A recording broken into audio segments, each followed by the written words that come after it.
Futurama may only be Matt Groening's second most famous work, but it's still up there as one of the greatest adult cartoons of all time.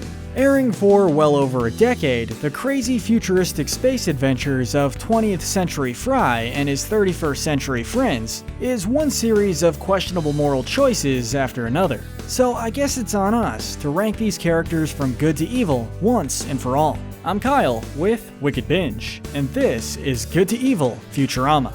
Ugh, it's like a party in my mouth and everyone's throwing up. First on our list is Kiff, the painfully anxious lieutenant to Zapp Brannigan. The guy unobjectively has a lot to deal with, considering his boss and his inconvenient lack of underwear or basic decency. But I don't care if your skin's red or tan or Chinese. Somehow, throughout the series, he remains almost pityingly passive, dealing with every blow like, well, a doormat. Even when he falls head over heels in love with Amy, she sleeps with Zapp after his supposed death, which hits him pretty hard. And no one can blame him for decking his captain in the aftermath because, let's face it, the guy had it coming for a long time. How could you? My body wasn't even warm yet. It seems the poor guy can never really catch a break. The only character he doesn't seem to submit to from the get-go is Fry, who is briefly assigned to be his assistant. Private Fry, you shall henceforth serve as Kiff's assistant. Then again, the frustration from years of abuse from Zapp only seemed to boil over into a moderately hostile attitude towards Fry, and if that's what the guy does when he's mad on power, so to speak, then he's definitely a good guy. Ultimately, Futurama has far worse than Kiff. You'll speak when I tell you to, you filthy worm! In a tough second is Zoidberg, because really this guy doesn't mean any sort of harm. An incompetent doctor and a continual disgust to the rest of his team due to his frankly repulsive eating habits, Zoidberg doesn't really command any respect. But he doesn't deserve contempt either. He's extremely poor, and Hermes often treats him as a slave, while other teammates and society at large treats him as a pariah of sorts. You don't understand. He was the only one who cared enough to insult me. When it comes to guys who can't catch a break, Zoidberg is right up there. If anything, it's only his sheer bad luck and unfortunate consequences to his actions that's responsible for any negativity. He's responsible for a number of disasters, sure, but it's always unintentional. For example, the chain of events that led to the Decapodians enslaving Earth came about due to a massive overreaction to Zoidberg eating a flag, later being sentenced to death for this. You're then denying me my freedom! His appetite causes more issues when he almost allows Momcore to acquiesce Planet Express after he trades all of his stocks for a sandwich. I'd sell my stock right now for a sandwich. The people of Earth are also supposedly banned from ever having the recipe for Omicronian due to him overreacting on a cooking show. He's also allegedly the alien at Roswell. It's hard to blame him for most of this, however, since it seems to be a string of serious bad luck. Next, we have to briefly mention Lord Nibbler.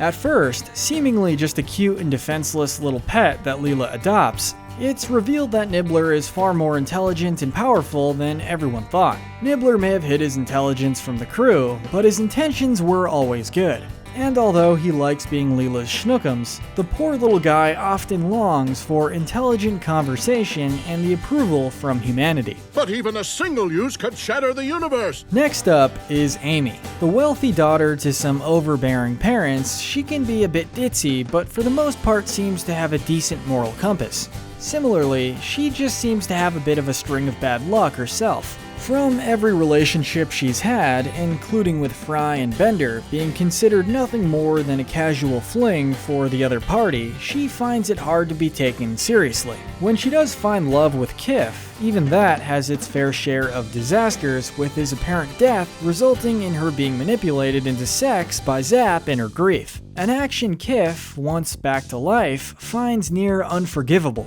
Take me back, Kiff. She's prone to bad judgment calls, but by no means does it make her a bad person through and through. She has a good sense of justice in right and wrong, and even stands up to her parents when they want to destroy a large portion of the Milky Way to build an interspace golf course. All in all, she's definitely a good person. For full cost, we're gonna bulldoze this entire arm of the Milky Way. Next up is Leela, the captain of Planet Express. She's considered the female protagonist of the series, and really no one could claim she was anything but. Intrinsically, she's a good person. She's empathetic, sensitive, and loyal. She's also headstrong and has a no-nonsense attitude, and is probably the only reason anything actually gets done around Planet Express. She takes her job far more seriously than anyone else. I'll listen to idioticness and come with you. Though she's not considered to be impulsive to the point where she cooks meals months in advance and freezes them, she has been known to throw away the success of a mission if she has the opportunity to learn more about her past.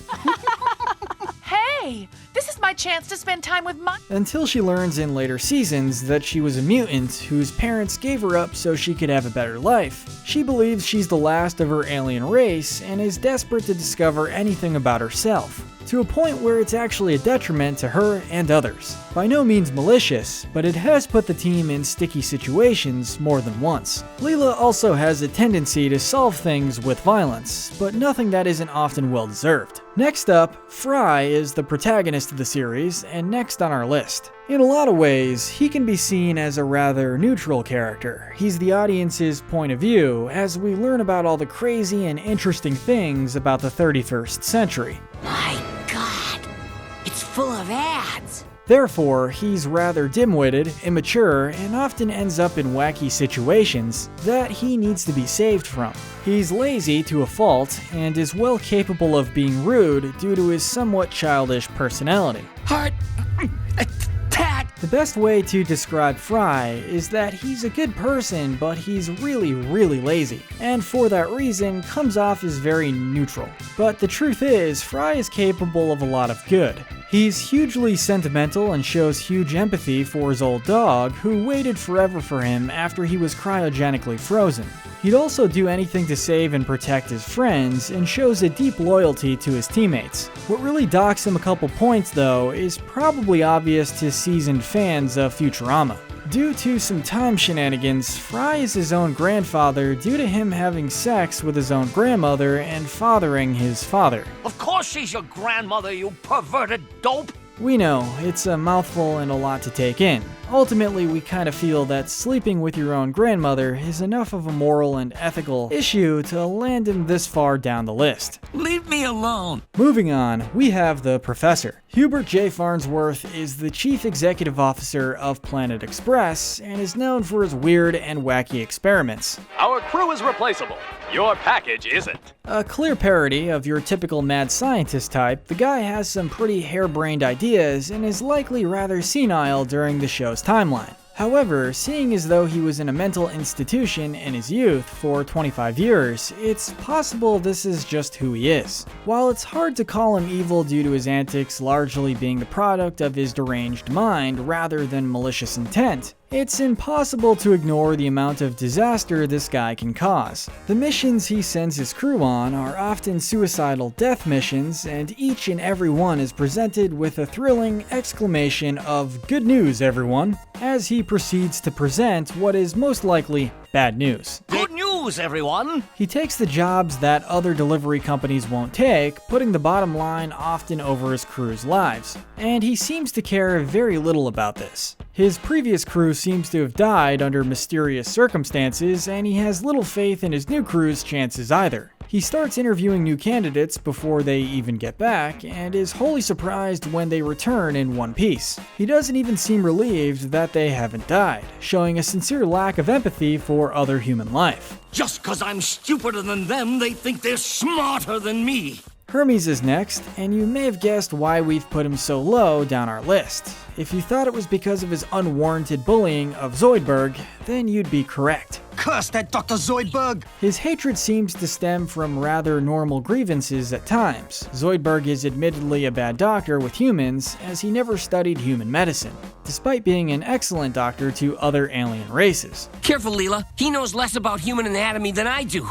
And he supports Hermes' arch-nemesis, Barbados Slim, who bested him in the Olympic limbo contest. At other times, though, it seems a bit mean. He has a habit of eating things he shouldn't and smells bad. Good God! What's that horrible stench? Most of the time, it seems Hermes hates him simply for being a Decapodian. He has contempt for the species' undemocratic government, which is fair, but also takes to calling him a filthy crab, which could probably be seen as a racial slur in the context of the show. Listen, you filthy crab! Sadly, throughout all of this, Zoidberg believes they are friends and that Hermes just has a cruel sense of humor, something that makes this bullying even more cruel on Hermes' part. What? You mean the remarks and the hits? That was just friend teasing. If this doesn't convince you that this is where Hermes belongs, however, remember that he also takes pride in his work as a bureaucrat, even when it involved the implementation of a slave labor camp in Spa 5. Just think about that poor Australian man. If you're doubting our assessment of Hermes and his lack of morals, just think of that guy, doomed to be a slave in every recurring episode he's in. It probably comes as a surprise to no one that Bender is this far down our list. Everyone who's seen Futurama knows that everyone's favorite robot has a chronic lack of morals and is a perpetual criminal. Even his battle cry of "bite my shiny metal ass" is provocative and uncaring. Hey, bite my shiny metal ass! He's selfish and is always coming up with new criminal schemes and rarely ever shows remorse for anything that he does. Mostly his crimes relate to petty theft. He often steals wallets, and often Amy's since her and her family are so rich. Hey, that's my watch! However, he's not above more serious crimes such as kidnapping Jay Leno's head. Some of his cons are even more bizarre, such as swindling his way into being Fry's power of attorney. You already have my power of attorney. He's also a serial womanizer, even dumping Amy when she expects him to be monogamous for her. However, Bender isn't without his softer side too. He's a sincere proponent for robot rights, and even though the cause is self-serving, he does believe in robots having equal rights to humans, which can hardly be disagreed with. He cares very deeply for Fry, despite any protests to the contrary. At Fry's funeral, he proclaims when he said, "kill all humans," he really meant except one. He saved Fry's life on numerous occasions, despite allegedly hating humans. Yeah, save my friends! He also shows genuine regret for having unwittingly participated in building suicide booths, the act troubling him enough to the point where he tried to take his own life, ironically in one of the booths that he built. Okay, suicide booth, give me your best shot! Ultimately, Bender isn't all bad. He's just, well, mostly bad. Now let's get through some quick ones. Richard Nixon is up next. Known for his political corruption and abuse of power, Nixon scams his way to becoming president again and vows to be even more psychotic and murderous than his critics have joked about. I'll sell our children's organs to zoos for meat. It's also mentioned that Nixon goes on to lie, cheat, kill, and start wars, as well as utilize corrupt characters like Zapp as advisors. We decided to throw Morbo on the list next. Although he isn't wildly important to the series, he is a recurring character with questionable morals to say the least. The very angry alien news anchor is mostly guilty of anti-human hate speech, often calling humans puny and inferior and calling for their extinction. Puny earthlings! His goal seems to be to destroy humanity. That said, given how nobody takes him seriously, many speculate that perhaps he's simply insecure over how pathetic his own species is. Nearing the end of our list is Carol Miller, better known as Mom, the evil chief executive officer and 99.7% owner of MomCore. What can you say about her? She's downright awful. Sure, she maintains her corporate image of a sweet old lady, but in reality, she's a malevolent, manipulative, and cold-hearted woman. A great example of this comes from the episode Attack of the Killer, when Mom releases the new iPhone and convinces everyone to get them inserted in their heads so that everything can be recorded. The new iPhone is wonderful. She also created Twitcher so she can use information against consumers, not to mention a virus to make followers zombies so that they would buy the iPhone 2.0. And on top of that, Mom is also known to abuse her own sons. You dumb bastards! Almost last on our list of good to evil may surprise some people, but most people know that Zapp is awful. What say you and I knock some very sensual boots? Though he's considered to be a great military hero by a lot of people, anyone who's met the guy knows he's a hack with no redeeming qualities whatsoever. Whatever you can say for Bender making some decent decisions in his life, you can't say the same for Zapp. Taking a look at his military career first, the man has no regard for his soldiers or their lives. He treats them as cannon fodder, and instead of coming up with any real plans or tactics, he sends them to their deaths in droves until the enemy is overwhelmed or he simply gives up. Some might argue that Zapp is actually insane, like the Professor, as we discussed in our previous Dark Theories about Futurama video. But frankly, his actions are still concerning. His disregard for other people's lives is also shown when he takes the Titanic on a more exciting and dangerous route, before cowardly abandoning the ship and leaving Kiff in charge when his actions led the ship into a black hole. As of now, you're in command. Congratulations, Captain. Speaking of Kiff, he treats his lieutenant with even less respect if possible, using him as a slave and blaming him anytime something goes wrong, such as when he lasers the duped space station in half. Plus, it was mostly Kiff's fault. He even takes advantage of Amy while she's grieving Kiff's death and sleeps with her, despite her having been married to his supposed only friend. On the topic, he's also predatory towards Leela. He manipulates her into having sex with him out of pity in the first season, something he never lets her forget. And his name is? Zapp Brannigan. He later tries to trick her into sleeping with him by making her believe they're the last two people on a planet that their ship crashed into. He goes as far as to pin her under a tree and pretend she's trapped and dehydrate her so she'll become delusional. Zapp is a narcissist with absolutely no regard for anyone but himself. All in all, Bender might be a criminal, but at least he's a criminal with redeeming qualities. And as we said, Zapp has none of those. But what we will say about Zapp is he's responsible for some of the best quotes in cartoon history. Now you're officially my woman. Kudos. I can't say I don't envy you. But who is the most evil character in all of Futurama? Well, that title goes to Robot Santa.